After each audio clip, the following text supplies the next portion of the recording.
लोकशाहीचा बुलंद आवाज, रिपब्लिकन वार्ता, महाराष्ट्र.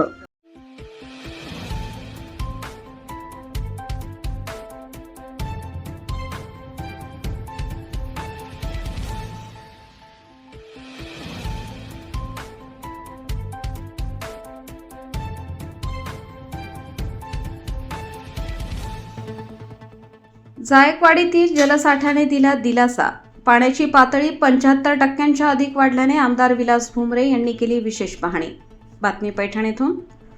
याबद्दल सविस्तर बातमी अशी आहे की नाशिक विभागात सुरू असलेल्या मुसळधार पावसाचा परिणाम आता मराठवाड्याची जीवनवाहिनी असलेल्या पैठण येथील जायकवाडी नाथसागर धरणावर दिसून येत आहे. दिनांक 31 जुलै शुक्रवार रोजी धरणातील पाणीसाठा 75% पोहोचल्याने मराठवाड्याच्या पिण्याच्या पाण्यासह सिंचन आणि औद्योगिक वापरासाठी मोठा दिलासा मिळाला आहे.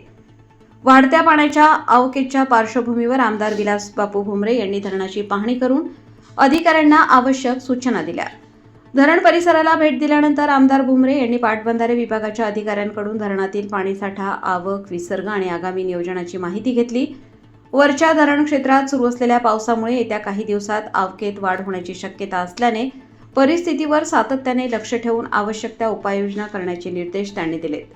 यावेळी बोलताना आमदार भुमरे म्हणाले, जायकवाडी धरणातील 75% पाणीसाठा हा मराठवाड्यासाठी आश्वासक टप्पा आहे. शेतकरी, नागरिक आणि उद्योग क्षेत्राच्या गरजा लक्षात घेऊन उपलब्ध पाण्याचा काटकसरीने व नियोजनबद्ध वापर होणे आवश्यक आहे. जलसंपत्तीचे योग्य व्यवस्थापन हीच काळाची गरज असून प्रशासनाने समन्वयाने काम करावे. धरणातील पाणीसाठा समाधानकारक पातळीवर पोहोचल्यामुळे आगामी खरीप, रब्बी आणि उन्हाळी हंगामासाठी सिंचनाचे नियोजन अधिक प्रभावीपणे करता येणार आहे. त्याचबरोबर मराठवाड्यातील अनेक शहरांच्या पिण्याच्या पाण्याची चिंता देखील मोठ्या प्रमाणात कमी झाली आहे. पाहणी दरम्यान कार्यकारी अभियंता गणेश हासे यांनी सांगितले की सध्या नाथसागर जलाशयात 14,000 क्युसेकने पाण्याची आवक सुरू असून जसे जसे पाण्याची आवक वाढेल तसे खालील गावांना तहसील प्रशासनामार्फत सूचना जातील. त्यानुसार उपाययोजना करण्यात आल्या आहेत. मी गणेश हासे, कार्यकारी अभियंता जायकवाडी पाटबंधारे विभाग. सद्यस्थितीत जायकवाडी धरणाच्या नाथसागर जलाशयामध्ये 75% पाणीसाठा उपलब्ध आहे. जसं आता सध्या पाण्याची आवक 14,000 क्युसेकनी सुरू आहे.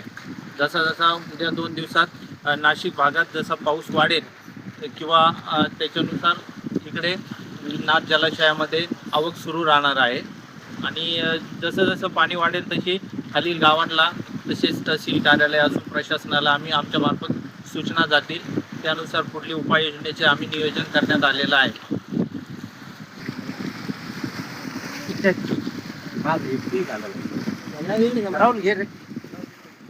रिपब्लिकन वार्ता, महाराष्ट्र न्यूजसाठी पैठण प्रतिनिधी राहुल गिरे, Chhatrapati Sambhajinagar. Subscribe now and press the bell icon. Never miss an update.